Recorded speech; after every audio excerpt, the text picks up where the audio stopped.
to the Nurse Life Coach Academy podcast, where Laura and Shelby, both board-certified nurse coaches, talk all about how to get certified and practice professionally as a nurse life coach.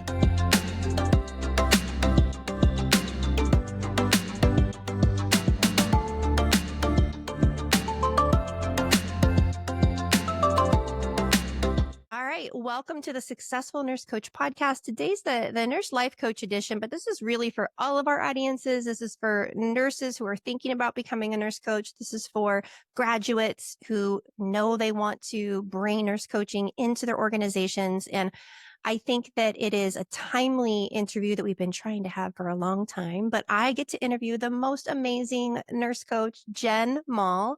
Many of you know her already. She has her own Facebook group, and she is a nurse coach and educator in the hospital, year 2 of doing that role. And she also helps nurse coaches after graduation create their own hospital-based programs. And so we've been trying to get together, but we kept getting the flu. Whenever this is coming out, it's perfect timing because as of right now, we were just talking about it. We think we know of 8 organizations with active programs, and Jenn knows of so many people in the talks for active programs. I'm in talks for active programs. Like 2025 is the year of the nurse coach in organizations. I can feel it. So exciting. Jenn, do you want to maybe just introduce yourself and kind of tell us your story? I mean, I know that you have extensive experience in leadership, and we were talking about how that was awesome to like build upon that. But I think just letting the listeners know who you are, how you came to nurse coaching, and kind of where you are today in your programs. Yeah, thank you. Okay, I'm going to try and keep this brief. We are storytellers, right? If it goes an hour, we go an hour. It's fine. So long story short, I was a burned out nurse director of education in early 2020, and I knew it just wasn't going to be a sustainable role for me moving forward. I left the organization without, really having anybody there to really know how to help me. I just knew I couldn't keep doing that job. I was unemployed for that summer of the first, part of the pandemic. And then I eventually came back into the hospital setting as a nurse educator and kind of just trying to stumble and find my way healing through burnout. I found nurse coaching, as always, a lot of people just say it was a blessing that showed up in their life. And through learning how to be a nurse coach, I found my own healing path. And I thought, great, this is my ticket to get out of the hospital. Like, I'm going to create my own business. I am going to do my own thing. And then I just kept pausing and going, gosh, but I really want to make a difference here. I am a hospital nurse educator. I do all the onboarding. I do a lot of annual education, and I'm just always been a go-to person, unofficially coaching for, 15, 20 years as a nurse. And so I'm just finding that so many people were really burned out and really struggling and trying to, should I leave? Should I stay? What should I do? And so I just found myself asking, being curious as a new nurse coach in certification at the time with my chief nurse exec, and like, can I do something? Like, I have a skills day coming up. Is there any possibility I can just maybe plant some seeds of wellness? Like, how can you try to start healing from the burnout and recovering from the pandemic? And I can maybe teach them some box breathing or some kind of coping skill to help with resilience, all that stuff. So in hindsight now, I know I created like a sharing circle where I gave the nurses an opportunity. And since it was mandatory, all 350 nurses at my hospital had to go through this 1-hour wellness session. I love that. Yeah, it was really cool. And I got CEs for it. So it was even another little icing on the cupcake. And so I got a lot of really great feedback from that. And we talked about the hard things. We talked about the good things, because those are always, inverse, right? Even though there are really hard times, there's a lot to be grateful for. And so we talked about that. And then we also talked about different self-care things. And one of the coolest things that came out of this was one of the nurses said, well, I love to paint. And I said, wow, that's really cool. Would you be interested in teaching your fellow nurses how to paint? And so we created a wellness workshop. That was our first one, where we painted Christmas ornaments and people dropped in. And it was the beginning of a monthly wellness workshops that the staff. Oh, yeah. And it's just very healing. What great way to connect, all that stuff. So as I finished up the nurse coaching certification program, I realized, like, okay, maybe I actually don't want to leave, because I'm already seeing like these little things that I was starting to put in place were already helping our existing staff. But we saw a lot of turnover in that first year. And I thought, well, shoot, like maybe I could, because a lot of the stuff starts with curiosity and just exploring it. Yeah. Could I maybe create a nurse coaching program in the hospital that, eventually, yes, I'd love to be able to support everybody, but realistically, within my full-time job, I can't just carve out all my hours to do coaching yet. But could I maybe start with the nurses that are new to our organization, and just see if supporting them proactively would prevent them Yeah. from having burnout, experiencing burnout, and leaving the organization? And so that's when I started to dive into what would that look like, and then of course seeking permission from my nurse executive, who was very supportive. So I'll pause there because that was a lot. Oh, I want to ask you a question about free nurse coaching, burned out Jen. Like, what could have helped you if we went back to that version of you in 2020? Is there anything that could have helped you not leave? Yeah, Like, for sure. like you think about that, like, Yeah, I would say one of what I've learned is like my core values are around helping people, yes, others, nurses, to be able to feel seen, heard, and loved or valued, however you want to yes, phrase that, yeah, because that's what I was lacking in my yes, organization. I felt like I was spinning my wheels, trying everything I possibly could. And in hindsight, I certainly have a lot of challenges. I didn't even know I was struggling with codependency and a lot of stuff that's banned from childhood that I know about now. yeah, But nobody, like, even though I was like crying out for help, and I didn't know we had an EAP program, none of my leaders were offering to support me. They wanted to give me like a business, like a manager coach, but they were more just talking about me, like how to have crucial conversations and things like that. And I was like, no, like I'm really drowning. here. Yeah, I'm Yeah, drowning. Like, help me. And so I just couldn't quite find somebody, the resources I needed, whatever. And I got to the point where it was like, nothing is going to change.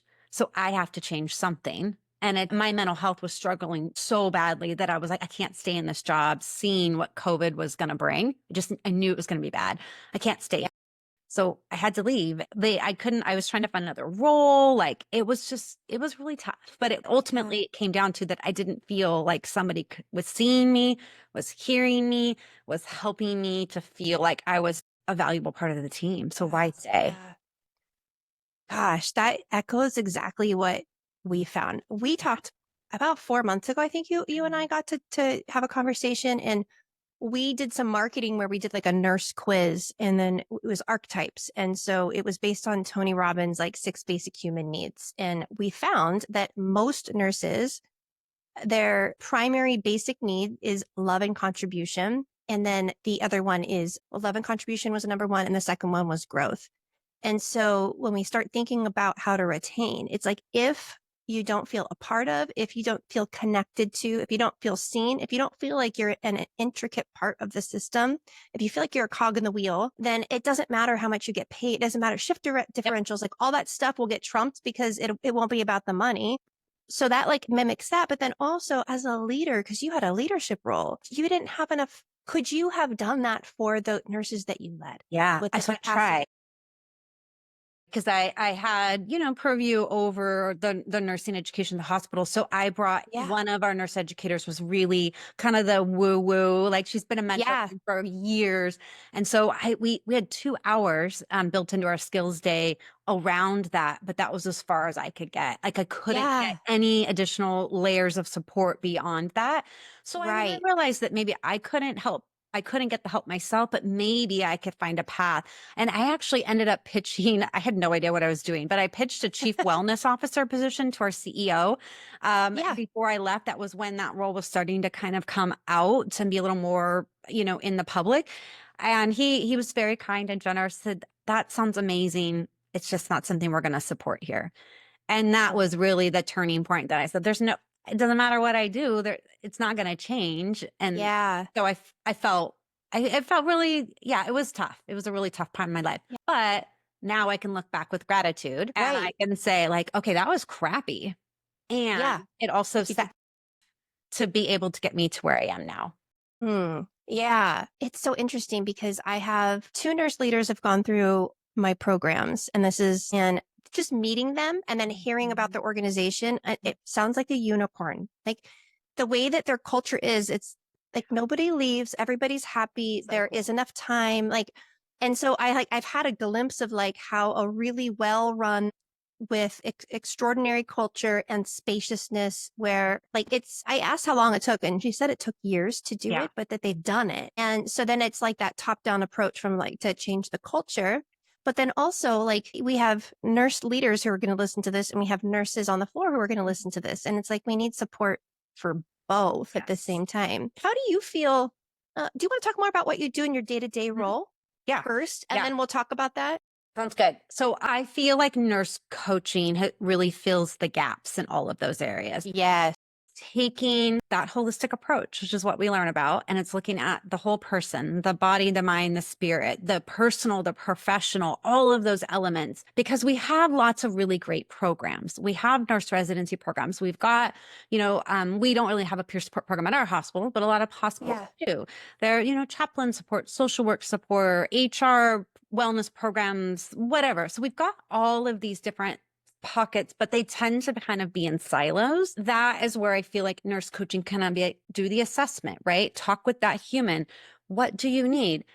I get a lot of people, and I'll dive into the logistical piece of it, but I get a lot of people that are really struggling with a lot more than I can support them with in Yeah. 6 to 8 sessions over their year, right? So I'm going to connect them directly with EAP. I'm going to hold their hand to get their sessions scheduled and make sure they get set up with a therapist or referring them out to a coach that they can do a little more personal one-on-one work with.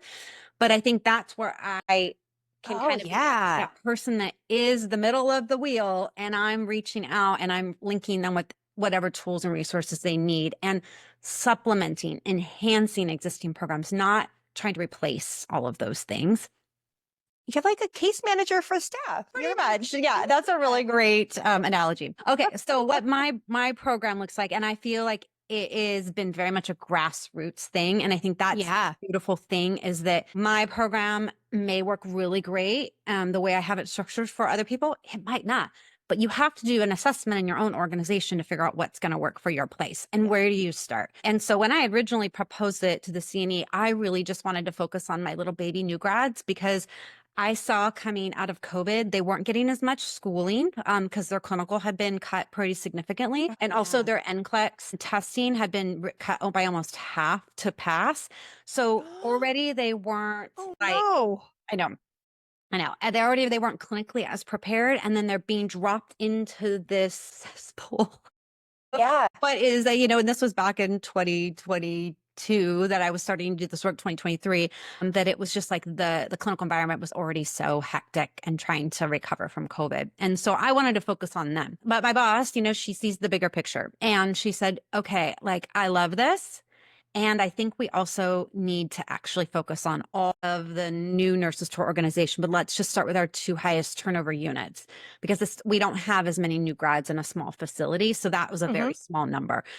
So we started with our 2 inpatient nursing units, which at the time had about 23% turnover, which was actually still less than the national average. But that goes to a number. That was 6 nurses or whatever we lost. Those humans that left our organization because they didn't feel seen, heard, and valued as a human, not just as a number on our board. And that just really impacts the flow of the department. And then they leave and then we're trying to cover shifts and all of that stuff. It was very, very impactful. We don't want to lose those people. So we focused on that. We were committed to a 6-month pilot that anybody that came in new to the organization in those 2 departments, I would do a 1-hour initial in-person coaching session with them and then follow up with, anywhere from a half hour to an hour session. With new grads, I really wanted to do monthly with them. I felt like they just needed a lot more support and handholding. And then I would just assess to determine with our experienced nurses what made sense for them. And it seems about every 2 to 3 months feels like a good cadence. And that is very different than private practice, where we usually start with a 3 or 6-month container where we meet with them for 3 sessions a month. And we create a plan, right? We have a goal. We know like this is something we're going to work towards and we're going to really try and make inroads in this container. If it's mandatory, which we made it mandatory, we pay them, they're not really seeking coaching services. So it is a little bit of a different approach when you're proactively trying to prevent it. So prevent burnout and turnover.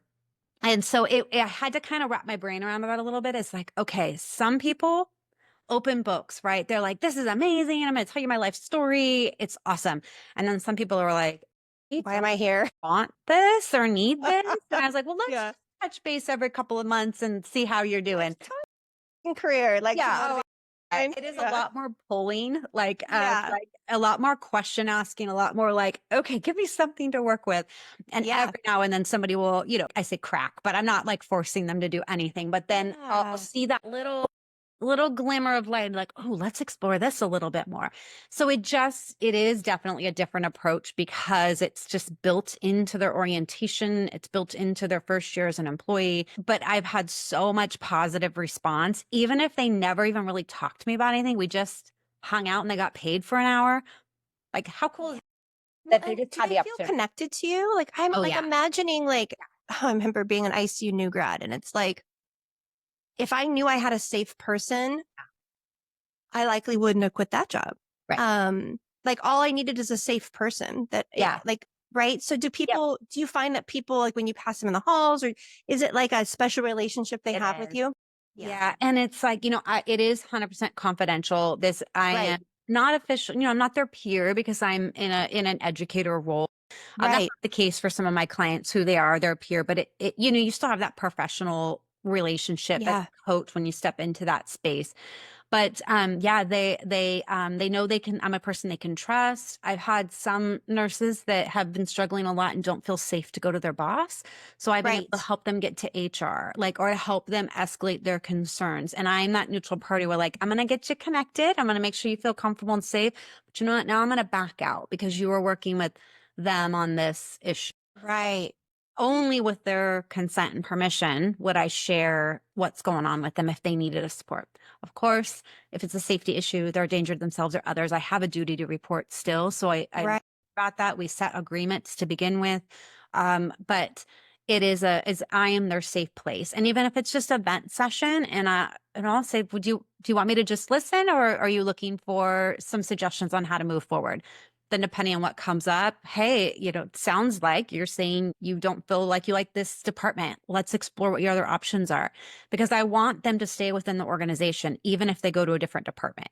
And so if Right. I can coach them into a different space, it's a better fit for them maybe, or they're just feeling stagnant and maybe they go for a certification or Right. staff nurse 3 or like what's their next thing. So instead of feeling like the grass is greener on the other side, I can help them water the grass they're on so Yeah. that becomes lush and supportive.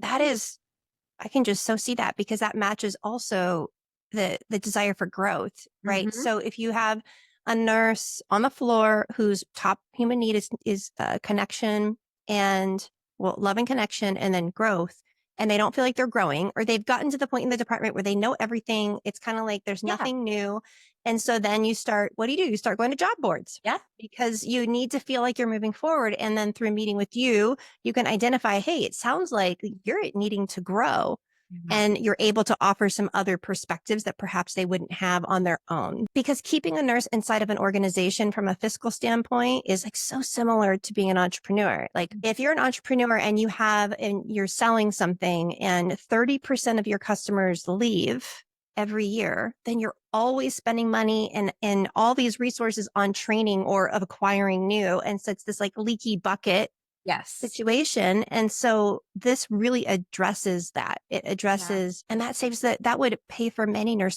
full-time nurse coach Oh, yeah. salaries, likely. Yeah. There is a study that's done annually by I'm going to get on the company, but NSI is the acronym that is. And I'm sure you can link to it below. And so what's nice about it is they've surveyed hospitals across the US. And so they have an average of how much it costs to if you either retain a nurse or you lose a nurse, basically, they have those specific dollar amounts, which is Yeah. Good. I want to for know that. showing an ROI. Yeah. Yeah. Like I know many, many nurse leaders. I've been one myself. We care very deeply about the people, but the challenge is it's also a business. And so you have Yes. to care about the bottom line. You have to care Hmm. about dollars. And so the challenge I see with nurse coaches and nurses in general, we don't actually really care if the patient has insurance or how much things cost, right? We just want to take care of each other and our Mhm. patients. And so talking about money feels really icky. It feels like we're doing something wrong because we're talking about how much we could save the organization, but that's the reality. It's like you have to be able to talk the talk that the leaders need to hear. They care Yes. about the people, but that's the fluffy stuff that doesn't make money. Right. Say, if I can retain one nurse, I can save the organization this amount of money. If I could drop turnover by 1%, these are the numbers is around $262,000 for every percent of turnover that you can drop in the organization. You can save that, Right. that amount of money. That's significant. That's so much because Huge. it would go towards, but it could go towards 1,000 different things that would make everything better because Yeah. it's just an inefficiency, right? Like Yeah. in any system. This Yeah. reminds me of with nurse coaches that I help with private practice when they say, Laura, like nurse coaching, if it's cash pay, then it's only for the privileged. And like that doesn't sit right with me because what about everybody that wants to do the work but can't afford my rates? And I was like, awesome. Then make that part of your why. Because Yeah. if you can create a nurse coach business where all of your financial needs are met, you have excess money in your business banking account, then you have the luxury of doing things for lower amounts or pro bono for people who really need your help. But if you don't put the oxygen mask on your business, then it'll close and you're helping nobody. So you Right. have to from that perspective. And I think that part of nurse coaching training is becoming a stronger communicator. Like did you become more confident through training Oh of just gosh. how Yes. you advocate and like creating this role? Like that took confidence to like create and innovate and then fulfill. Yeah. And I see a lot of people like nervous to get started. Like, I don't know how to talk about this. Great. I've got some resources for you, but you're not going to get more Yeah. confident if you don't start talking about it. Like Yeah. you've got to get like, just remembering like, we're all human. These leaders care. They don't know what to do. And you're offering them a solution. You are handing this to them and saying, I can help you. And here's how. And oh, I can save you a crap ton of money. And that Yeah. is what's going to perk up their ear when they go, wait a second, like you can actually do things that help the nurses and save us multiple millions of dollars. That is going to make a huge difference. And then I like to also think about the ripple effect. So maybe you're only helping 10 nurses. And I put that in quotes because a lot of people are like, we need to help everybody. I'm like, yeah, but you're one person. You cannot realistically help Yeah. everybody. So let's say you help 10 nurses. Think about the ripple effect of support there. So they are healthier, happier humans, which makes them a better nurse. They are providing better and safer care, which means there's less likelihood of a serious safety event, Yeah. hospital-acquired infection, etc. So if they have provided and received better care, they're going to get better reimbursement because the patients and their families will have better patient satisfaction scores and will get better reimbursement because they're less likely to have a hospital-acquired infection or readmission. And so you think about all of the ripple effect with all of that, and then the patients' families, and then our families that are impacted by that. Like just helping one person makes such a Yeah. significant difference. Yes. And then over time, I feel like, well, nurse coach training itself, in and of itself, just changes you. You go in day one, and then you come out 6 months later, and you are different. And like you alluded to, you realize, oh, I'm codependent, and I have boundary issues. I Yep. have negative self talk, and I might have an addiction that needs to Yep. be addressed. And like these are all things like, and there's no shame. Yeah.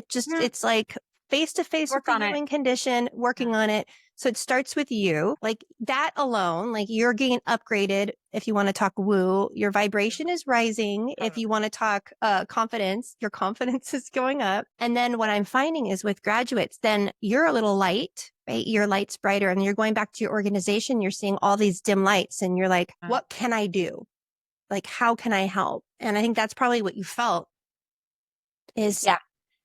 And just being able to finally put some structure, like how could you do that? Like, because yeah, it feels really overwhelming when you think about all the work that needs to be done. Have a one conversation thing at one thing at a time. Like talking to somebody does not commit you to running a program for the whole organization. Right? I right. would love to do that, but that is just not where I'm at right now, and that's okay. But taking one step. How can I just start by sharing some wellness opportunities? How can I run a workshop? Can I have a conversation with the nurse next door to me? Like just starting small and letting things kind of evolve over time and trusting the journey, which is so, so, so hard. I know. Those little layers will improve. The more confident, the more competence you build, the more you get through it, the more confidence Yeah. for sure. There's so much overlap in opening a private practice and the feelings and thoughts that you have around that, and then also pioneering and innovating something in your organization. And I think depending on your background, one can seem more like a bigger hill than the other. If that's the case, choose the littler hill, because here's the thing and did you ever you did some private practice? Did you Yeah. do any paid coaching with Yeah. clients? Yeah. I Yeah. have Did that several. help? Do you think that Oh, for helped? sure. For sure. Yeah. 'Cause I think it helped. Well, one, it kind of helped not only to build my skill and confidence, but it also like was like, oh, I'm not sure that that's my path either. Like Right. that you have to kind of explore things to know what you like and what you don't Yeah. like, just like finding your own niche. Like you have to Yeah. coach people. You have to get in there and do the work before you're going to figure out what the heck you want to do. Same Yeah. space too. It was like that really validated that I like doing that. That was great. But I feel like my fit is better over here in the hospital. Yeah. That's where I'm being called to do this work. Absolutely. Yeah, I think that there's so much overlap. And I find that we talk about confidence comes from being courageous, and courageous comes from taking action when Yes. you don't feel ready. Yes. And of course you have support. You have a program that supports people in that. We have programs that support people in that. And so all I would say is, if whatever path you choose, you don't have to do it alone. You don't have to do it without support.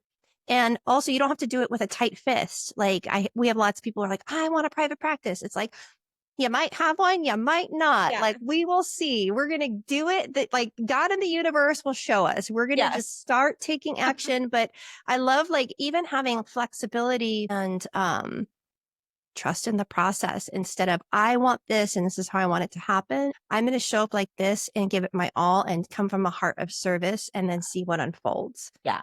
And Yeah. it's easier. It's like the same path, but like one's a lot harder than the other. It for sure is. And that is really how my current private practice evolved, because I kind of was like, okay, I'm just going to set aside my private practice stuff right now. I'm just going to focus on getting the hospital program up. And about almost at a year when I had my program going, we reduced turnover that first year by 17%, which is So cool. just almost unheard of. On those two initial pilot units, we're less than 5% turnover for 2 years, over those 2 years. I know, consistent. So like it's working. It's not like it was a It's working. We need the numbers. It's like, we're getting go get some numbers for yourself, because we need your numbers too. And hospital wide, we've spread it to the whole hospital, and we are at 12% turnover for 2024 for the whole. Holy moly. Is incredible. And that's even in the high turnover units. Like, ER is a rough beast. Yeah. That is our, our higher area. But You have other nurse coaches on staff now? Yeah. That's the goal, is to bring another. And we actually have another nurse coach, Sita, at my hospital, but she's got her own thing. So I know her magical stuff. Yeah. Yeah. But we have one nurse coach that's going to cert soon, or a nurse that's going to start nurse coaching certification soon. And another one I'm trying to talk into, but that's my is to beef up our program, to have more support so that I can, grow in other areas. Cause right now we're starting to shift to look at that 2 to 5 year nurse, because that's now where our significant amount of turnover is. It's changed. They are. So now it's like, okay, we've got this program sustainable. What are we going to do to really support that 2 to 5 year nurse? Because really, once they get past 5 years, they're not really leaving. They pretty much stay within the station. And we are a large healthcare system, so they'll go to a different hospital or whatever. But most people stay if we can get them past the 2 to 3 year mark. So now it's again, what's shifting. So it's just, you think it's growth? You think it's the need for growth? Because I think that we're a pretty small community hospital. And in some cases, they just feel like, oh, I got to go to the big medical center, or I got to do this, or I got to go back to school. And I can only do that if I'm in this kind of place. And that's not necessarily the case. Sometimes it's just they're feeling stifled, like they don't know where to go, what to do. They're having a little bit of an identity crisis. We've all been there. Again, we think the grass is greener over there.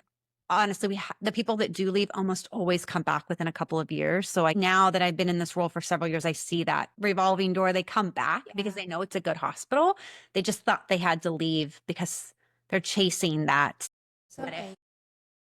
It's better when type situation. And I lost my train of thought where I was going with that. But yeah, No. building up other nurse coaches to support. So I'm going to ask you this because when we think about, like, I know we're talking about having a few nurse leaders at an organization, kind of nominating. So it would be volunteer based only, but really it takes one to see one. And so it's like you were describing. So it's like, having a short list of staff that the hospital would offer the training to. And then from that list, whoever like loves it and thrives in it kind of float to the top and would likely be the department heads or the nurse coach for their particular department or floor. Yeah. Yeah. That would be really amazing because, and maybe they don't necessarily have a full-time position. They just kind of Right. right in support or maybe they do. That would be amazing. Think Yeah. how awesome that would be if your hospital is supporting you in this growth and development. They're helping you find your practice clients. They're, that like there's a whole program for it. And I know that that's what Nicole does. And that is Yeah. freaking amazing that they're able to do that. And even if, you hope you don't coach them out of the organization, but at the same Yeah. time, the likelihood of if you've paid for it and you're helping them grow that skill and you're giving them an opportunity to use it, they're probably going to stay. It'll be a sticky factor and not I think so too. It'll be interesting to see. What do you think of nurse coach training, even if they weren't going to go use it professionally, but even as like I don't know, like I think of it in some ways as a respite from like you mentioned the grass is greener. I think that that's just in nursing. We're always like, well, I'm going to go to this unit. I'm going to go to this hospital that pays this amount and then this. And then that's the talk on the floor is like, well, she went there because they gave $2 more per hour. And then they have this. And it's like nobody ends up happier. Like, how do you think of nurse training or nurse coach training as even just a respite from, or just awareness that not necessarily, you don't really need to leave and change your external circumstances. A lot of times it's changing the way you think about your existing circumstances. For sure. And I feel like that is actually what I support most on in these sessions because we get in there and it's easy to just talk about how work's going because we're at work or we're on or whatever. I don't do the sessions while they're working. It's just, it's too stressful. Like Do you do it from somebody's home? covering. I do them while I'm working, but they are usually, on their off day at home. Good to know. That's what I thought too. I think like beginning or after shift is not going to be a good time. We did try that for a couple of people and it was just too stressful. They were so preoccupied with trying to get back to their shift. And in California, at least we have people who cover for breaks, but that's not the case in every other state. They don't necessarily have a break or ratios or anything like that. So anyways, I would say probably 80% of the conversations I have with the staff are usually around personal stuff. So a lot of the women I talk with are midlife. They're struggling with menopausal stuff. They've got young kids and they've got aging parents or they're struggling with health issues themselves. Yes. And so it is talking through that. It is offering support. It is guiding them towards a resource. And it is what I proactively talk about self-care. And almost always like, well, I'm not doing anything. Okay, no judgment there. But how does that feel? And so then kind of exploring it, sleep. A lot of our new grads work nights. And so not only they have little kids, they just graduated their program, they've got a lot of debt. They're not sleeping during the day because they feel like they have to babysit their children.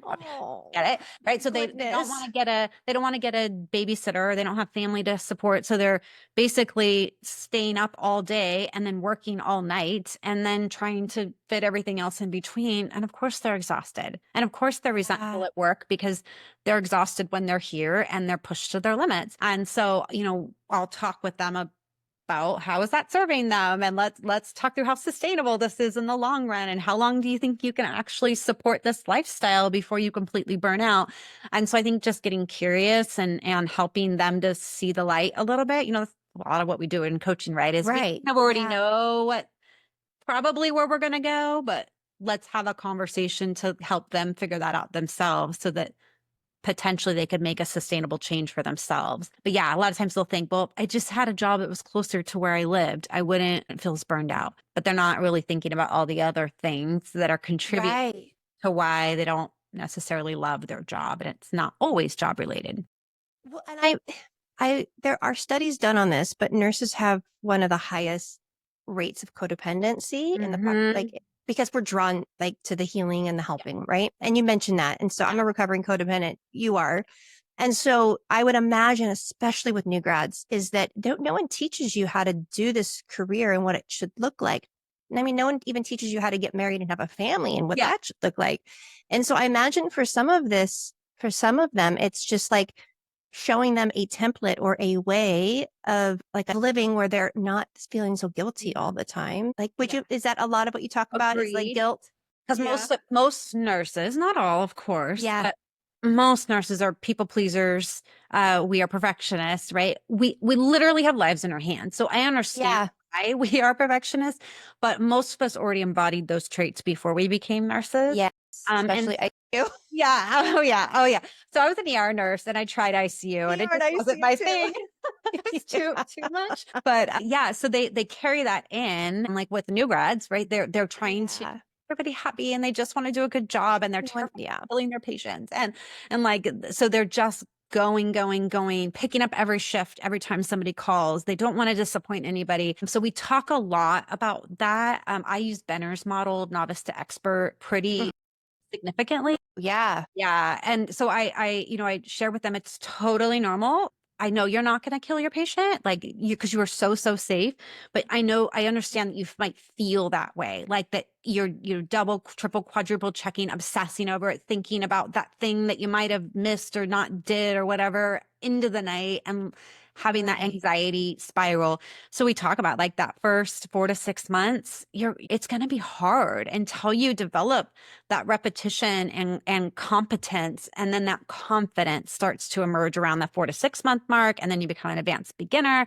And then that first year to 2 years, you sit there and then you get to the confidence stage where you're like, okay, Right. I feel pretty good. Like I actually got it now. But it's so predictable and so normal. So when we can normalize that, it helps Right. them to feel like they're not alone. Or that something's wrong, or like they don't want to tell anybody how worried they are, or yeah, I find the same thing with like new nurse coaches. Like we talk Totally. about the like Dunning-Kruger effect and how you feel when you start private practice. But I'm wondering in Benner's model, which I'm going to look up by the way, I'm wondering, and we'll wrap it up soon, Jen too, but I wonder if like as you get into the more like the stages later, if that's where you'll be doing your work with your 2 to 5 year. Yes, for sure. Because we're looking Yeah. at that pretty much when you get to that competent stage around year 1.5 to 2, you start wondering, well, what's next? What's Like I next? mastered that thing. Like I'm kind of bored here. Like Yes. like what's next? Do I get a certification? Do I go to my clinical ladder? Like, do I need to go to a new specialty? And so, yeah, it is really figuring out what is the thing in that stage where personally and professionally we can support. I think you sometimes as a new grad, especially you're just in crisis mode, right? In life and at Yeah. work. And then you kind of get to this point where you're like, okay, what's going to happen now? Like, I better change something while things are good because I don't know when the next shoe is going to drop. So they sometimes feel that urgency. Oh, yeah. Or just like the used to the nervous system active, like being Oh, so yeah. activated for so long. And then when they Yeah. finally come into competence, they're like, oh, this feels Something's wrong. unfamiliar. Yeah. Yeah. That's Okay, and what then I love. helping them find like, hey, there's 1,000 ways that you can like have that need to grow, Yeah. be nurtured, and not have to continually be new at a role. Like Correct. going from like crisis to crisis to crisis to crisis, really. It's okay. It's okay to Okay. In just fact, is there any personal goals that you can grow in since you've got the career thing like locked down? Now we have capacity for other personal goals that you Yeah. might have. That's Yeah. where like I think nurses do well with nurse coaching is like even just finding ways to grow outside of their career can scratch that itch Totally. and keep them more competent, keep it in the same Yeah. place. Yeah. Awesome. Good stuff. What's your big vision? We'll kind of like we'll Mhm. end this call. This will be fun to listen to because we can listen to it in a few years. But for your private practice and also your organization, as you like look forward and the way that nurse coaching's been going, like what are some thoughts or visions that you have? I think for my own, my current role in the hospital, I've been working for months and months to get a dedicated position created. It's Yeah. top of my LA. And so it's just like continuing to do that. I have supported time. That's awesome. But just having that's my only job. I don't have to worry about Yeah. responsibilities. So that's that. I'm growing another nurse coach or two in my hospital to try and support, and then spreading that through the organization. I think now that we've got 2 years of data, I'm getting ready. I'm going to be publishing in this year as well with our organization data, as well as my personal experience. So I think that will bring more light to it. We're starting, now we have the lowest turnover in the whole system and our organization system. So that's really cool. So I think people are starting to be like, okay, now wait, what did you do? My poster. What, Jen? What are you Yeah. talking about, Jen? Yeah, I think they kind of thought maybe like I did a poster presentation last year for the organization's nursing symposium, and I think it was like, that's super cool. And then it was like crickets. And so, but I think now that we've got 2 full years and they're going, okay, this is not actually a fluke. This was not just something that could happen there. It could really be spread. So I see that happening and being a part of that. And then on my business side, like I love being able to just support however I can. So whether it's a free training or a workshop or a connection call, whatever, that's all awesome. I have a paid program too. But my big goal is like influencing directly like 100 nurse coaches over the next 5 years to create programs. So again, whether they just pick up my free stuff and run with it, or they actually are a committed client, I want to be able to directly influence 100 nurse coaches to do this. I can't do it by myself. You can't do it by yourself. We all need to be doing this. Yeah. I know. Yeah. It's, we have the torch. We got all lit up and we're like, come on, like give me your torch. Like I want to spread it. Yes. I mean, I think that's 1,000% possible. And I know we were mentioning Nicole. I'm going to be interviewing Nicole soon, but in Nicole's organization, I think they're going to be publishing this year. So we're going to have you and her. So you two, thank God. Thank God that they said yes. Thank God that we're starting to have data and it's not so risky anymore. Pretty soon we'll see nurse coach positions on LinkedIn and on Indeed. And I think that's like probably 24 months away. Yeah. I'd say 24 months away, we'll start seeing that. Yeah. And I think, like you'll see something here and there, but it's almost always created for an individual who's already doing this work and formalizing a position. So we haven't really seen like, we're looking for a nurse coach. Like, it's a come to our nurse. And I think Nicole is and her crew, they are really leading the way with that because they're spreading this throughout their organization. And she was an influence for me. Their model's very different than how we're doing ours, but it was so helpful to be like, this is possible. And I also had a nurse coach mentor who was doing contract work for, in the hospital. Yeah. And so that was like, okay, so this is possible. My way just looks a little different, and that's okay.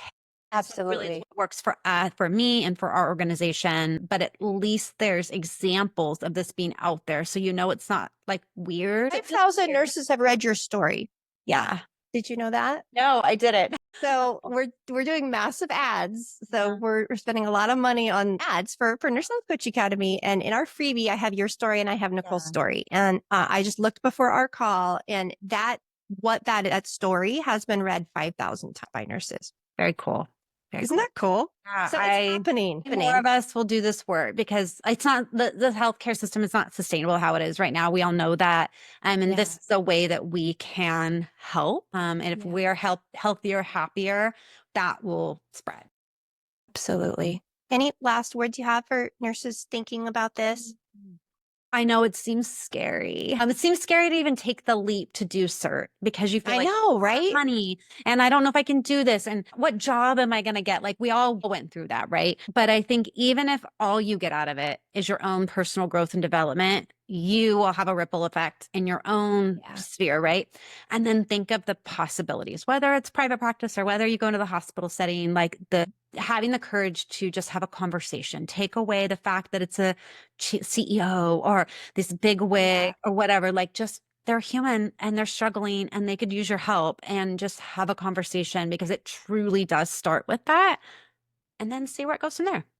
Yes. Have as many life-altering conversations as you possibly can, and then get good at having them and just have them all the time. Say that often. Thank you so much. That's so helpful, Jenn. And if you guys want to learn more about Jenn or follow her, I will have all of her details in the episode here, and reach out to us if you need any help. We are, both of us, at any part of your journey, we would love to help spread it. Thank you so much. Thank you.